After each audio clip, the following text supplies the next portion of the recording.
뭐든 한다고 좀 하지.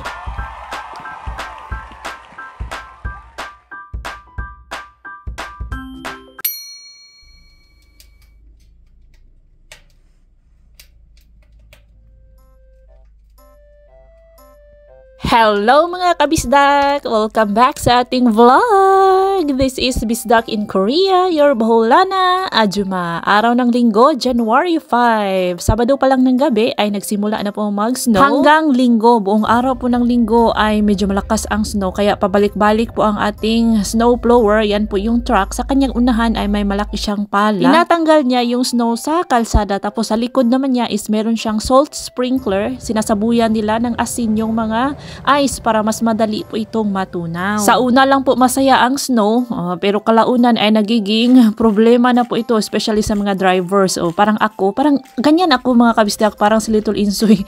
Nagnganganga, ngumanganga siya, ninganganga, ano bang tamang term? He opens his mouth, mag-English na lang tayo. Ganyan ako, first time ko maka-experience ng snow. Nagnganga talaga ako mga kabisdak para saluhin ko yung mga snow gamit ang aking bibig. Maagang umalis sila kun uni at kun gumubo, diba? Pumunta man sila dito sa bahay ni Bianan last Saturday dahil nga hinatid nila si Bianan galing sa Seoul, galing sa kanyang eye operation. Kaya very early po silang umuwi papuntang Seoul para makaiwas sila sa traffic kasi pag ganitong malakas ang snow guys, grabe kabagal yung kahina yung traffic talaga. Para hindi na lumabas si Bianan is ako na yung nagbigay ng tubig at patuka sa kanyang mga manok. Kapag weekends lang naman ako bumibisita dito mga kabisdak, may nagsasabi na bakit lagi kang nandyan sa bahay ng biyanan mo?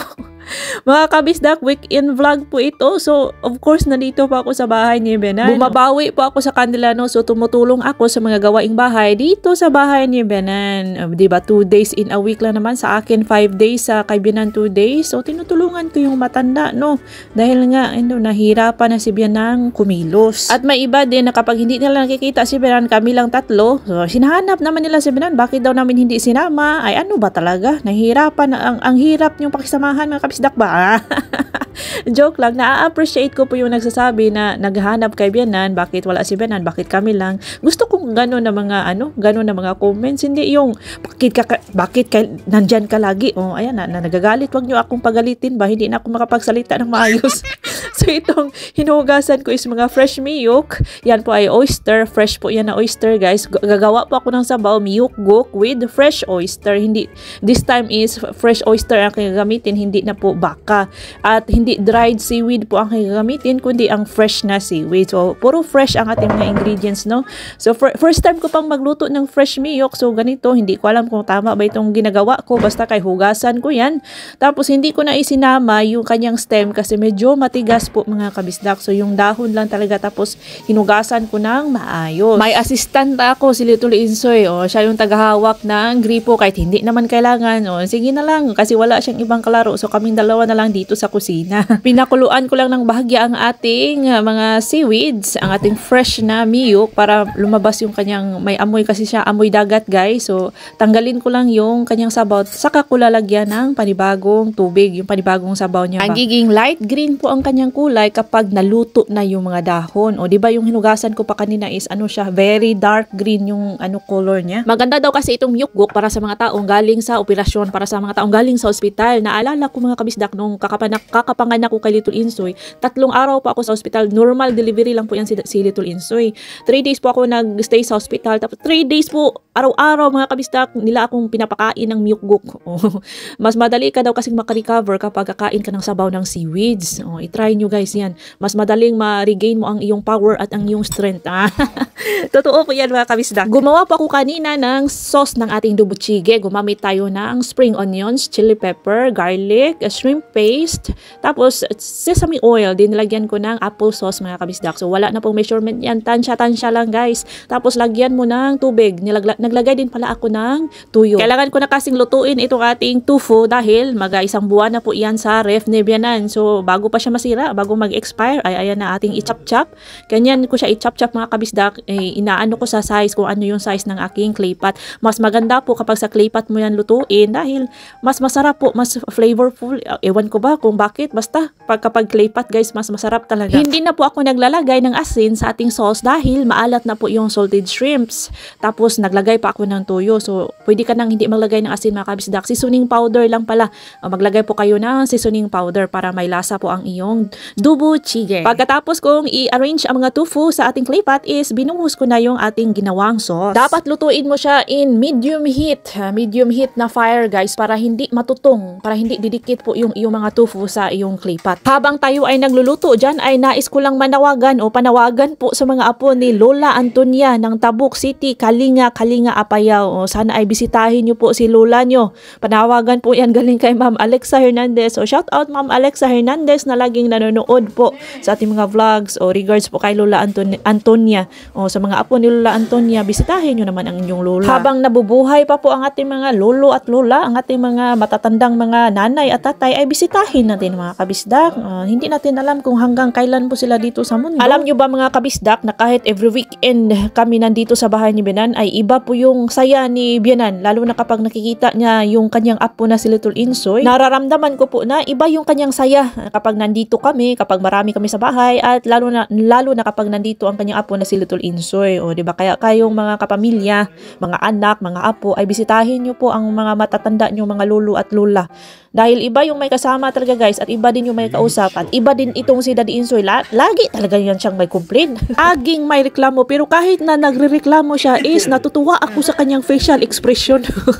Ayaw daw niya na gusto niyang malinis yung kutsara kapag titikim siya ng sabaw. O sabi ko sa kanya, tikman mo ba dahil napakasarap ng niluto kong sabaw. Pero hindi po siya nasarapan. Ako lang yata ang nasarapan sa aking nilutong sabaw. Sabaw ko, luto ko, sarap ko. Oh.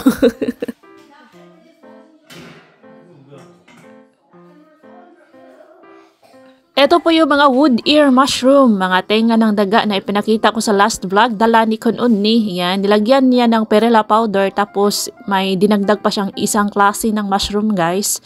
Yan, hindi siya masyadong masarap, kulang sa asin. Kapag si Kununni po ang nagluluto ng ulam ay hindi talaga siya guys, kulang sa timpla, kulang sa asin. Napaka health conscious kasi ni Kununni. Yung mga pagkain niya is hindi talaga maalat guys, parang wak-wak man niya si Kununni. Ito naman ang ating white kimchi. Meron tayong bean sprouts. Si Kununni po ang nagluto dyan. Bago siya umuwi sa Seoul ay nagluto po siya. Nag-breakfast muna sila ni Bianan. Tapos yan ay mga dried fish, dried dilis, and dried na fish. Itong pula-pula mga kabisdak. Hindi ko lang alam kung anong isda yun. Tapos ito ang ating ginawang sabaw. Diba may ginawa man akong sabaw guys. Sabaw ng baka na may radish. Noong birthday ko. Yun may natira pa kasi. Nilagay ko sa ref. Hinalo ni Daddy Insoy para lalong sumarap daw itong aking miyukguk. Hindi naman mas sumarap nga talaga mga kabisdak. Iba talaga kapag lalaki para sa akin, mas masarap po magluto ang mga lalaki. Yung kanilang timpla is mas masarap po sa timpla ko. Kain po tayo mga kabisdak. Shout out pala kay Ma'am Sheila May Calzulari at sa kanyang asawa. Happy 19 years wedding anniversary sa January 13. Happy wedding anniversary Ma'am Sheila May Calzulari and husband. And advance happy birthday po sa January 19 kay Ma'am Leia Ganyola, anak ni Ma'am Rosa Ereso. Advance happy birthday Ma'am Leia Ganyola, and belated happy birthday sa pamangkin ni Miss Hanhan. Kapareha po kami ng birthday January 2. Belated happy birthday. And hello kay Ma'am Maricel Villanueva from Palawan. Aya Melfe from Davao City na hindi nag-skip ads. Thank you so much. Ito po ang pagkain ni Little Insoy. Rice with gim at nilagyan ko ng sesame oil. Tapos ito na po ang ating nilutong dubu chige. Ganyan po ang kanyang itsura kapag naluto na mga kabisda. At may pa-surprise pala itong si Bianan. Actually, hindi ito surprise, no. Expected ko na magbibigay talaga yan si Bianan sa aking birthday. Hindi ko lang alam kung kailan. Binigay niya sa akin na hindi naka-on yung camera. Hindi ako naka-video guys. So sabi ko sa kanya para makita ng ating mga kabisdak is i-reenact namin ulit. Hindi man siya nakaintindi sa akin guys. Hindi man pwedeng mag-artista ito si Bianan. Tumingin man siya sa camera. Sabi ko, huwag ka tumingin sa camera dahil ready action. Wala guys, nagpaalam pa siya sa akin kung ibibigay ko na ba. So yan po yung sobre na orange, galing po yan kay Kununni. Kununni, no mo gumawa yung Kununni. Ito namang hinawakan ko ay sobre po yan galing ni Bianan. Yan po ang kanyang birthday pasalubong para sa akin. Ang saya-saya mga kabisdak.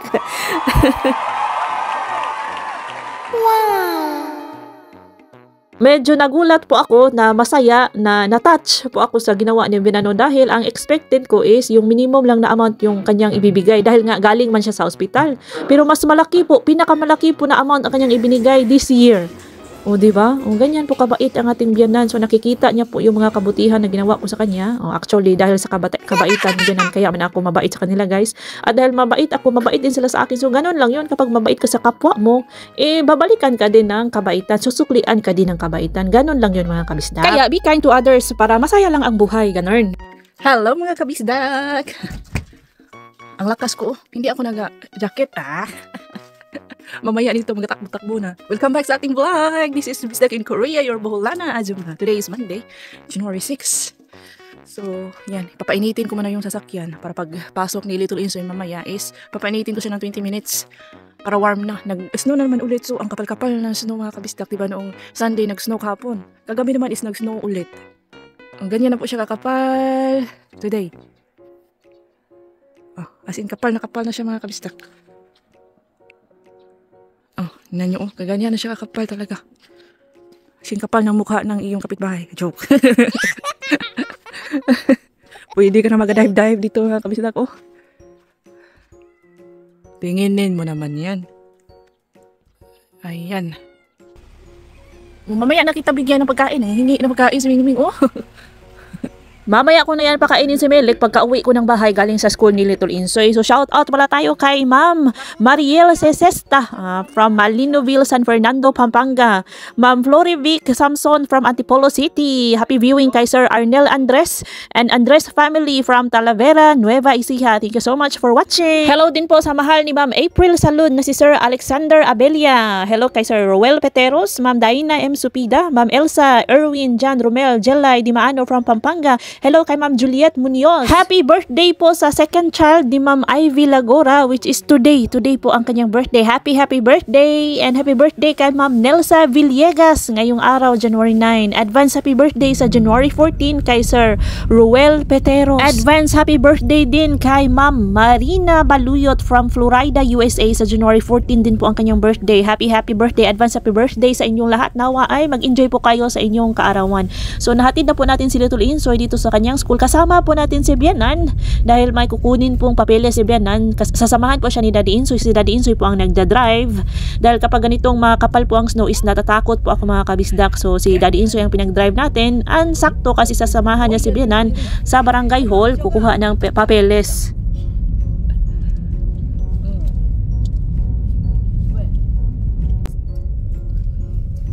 Nagutom daw ang ating Daddy Insoy. Gusto niyang kumain ng chootang dyan sa may restaurant na yan. Usually ang mga restaurants dito, mga kabisdak, mag-open sila 11 o'clock.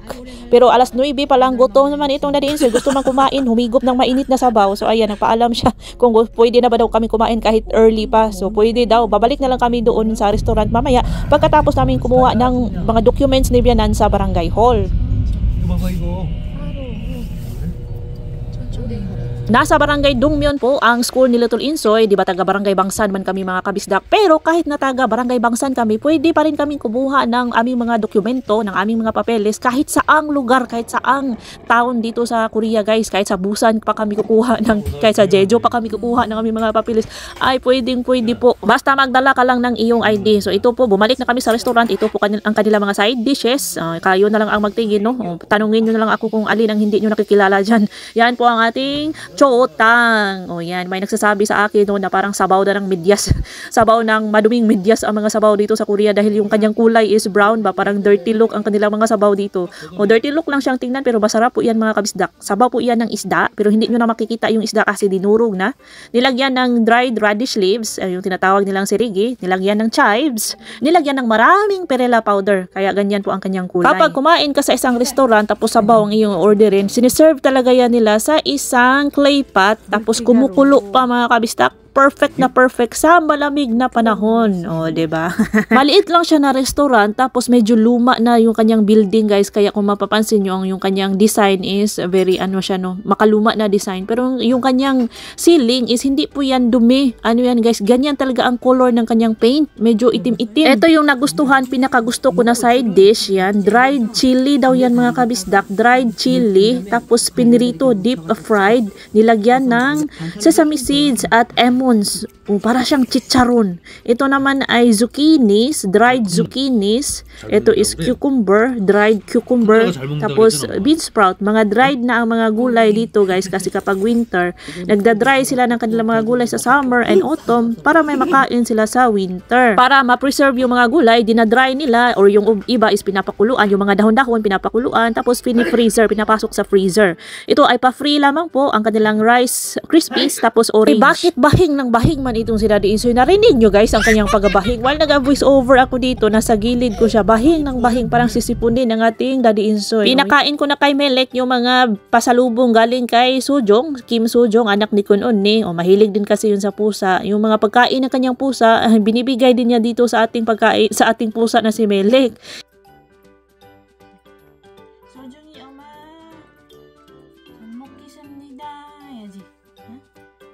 Alam nyo ba mga kabisdak na ako po ay hindi mahilig talaga sa pusa dati. Ay, aso lang po ang aking gusto. Aso lang po ang pinipet ko sa Pilipinas hanggang dito sa Korea yung aso naming si Insay. Pero itong si Melik ay tinapon lang man ito mga kabisdak, no? Adopted lang to namin na cat. Mas malambing pala ang mga pusa kaysa sa aso, no? Tapos sila, mas sweet and then basta mas sila guys, mas feel ko na may pusa kaysa sa aso. Itong si Insay namin, ay nako, sa mga naghahanap kay Insay, wala na po si Insay, na disgrasya po si Insay. Last August or September po siya nawala guys, last week ng August. Nagsimula na siyang mawala last week of August and hindi na namin siya mahanap. Mga around 3rd week of September, may nagsabi sa akin na kapitbahay namin na nakita daw nila ang bangkay ni Insay. Ang suspecha namin is nakain po ni Insay yung mga food trap, yung mga food ba na may lason, may kasamang lason para yun sa mga deer, sa mga usa, para hindi nila kainin yung mga tanim ng aming mga kapitbahay, yung mga flower farms nila ba. Nakain siguro yun ni Insay kaya po siya namatay. Sobrang ka-curious niya, may pagkain naman sa bahay, pero talaga siya guys, naglaag ba, nagasuroy-suroy. So ayun po, na disgrasya po ang ating Insay. So nandito po tayo sa Wundang Elementary School dahil dito po tayo nagtuturo ng English every Monday. After ng aking klase dito, sabay ko nang iuwi si Little Insoy dahil dito man pumapasok si Little Insoy sa kindergarten. So yan mga kabistak, uuwi na kami ni Little Insoy. Thank you so much po sa lahat ng nagsusuporta sa ating vlogs. Thank you so much mga kabistak. Very much appreciated sa mga naga-comments, sa mga kind comments. Sa maraming salamat po. Hindi ko na na-video kung magkano ang total na natanggap ko na pasalubong ni Kun Unni, ni Chagon Unni at ni Bianan. Si Chagon Unni po ay nagbigay din pero sinend lang niya sa akin sa bank account kasi hindi man siya pumunta dito. Hindi man siya nakabisita guys. So ang natanggap ko po total is 400,000 won. Ganyan po siya kalaki mga kabistak. Kayo na lang ang mag-convert. At nautusan ko tuloy kayo, no? Kung gusto nyo i-convert, kayo na lang ang mag-convert. Basta para sa akin ay malaki na po siya. 400,000 Korean won. Hindi ko maintindihan itong ating Daddy Insoy. Sa sobrang lamig, minus 17 po nung araw niya mga kabisdak. Pero hindi po siya. Tingnan nyo, wala po siyang medyas. Wala po siyang gloves. Ang kwento niya sa akin, since he quit smoking daw, is parang nararamdaman niya na mas healthy daw ang kanyang feeling. Tapos nag-inom din kasi yan siya ng tonic. Bili ni Bianan guys. Health tonic. Ipakita ko lang sa inyo next time, no? Kung mayroon akong makita pa na, na sachet. Yun po, nagpapalakas daw sa kanya. Tapos hindi siya masyadong nilalamig. And that's all for today's video mga kabisdak. Thank you so much for watching. Ingat lahat!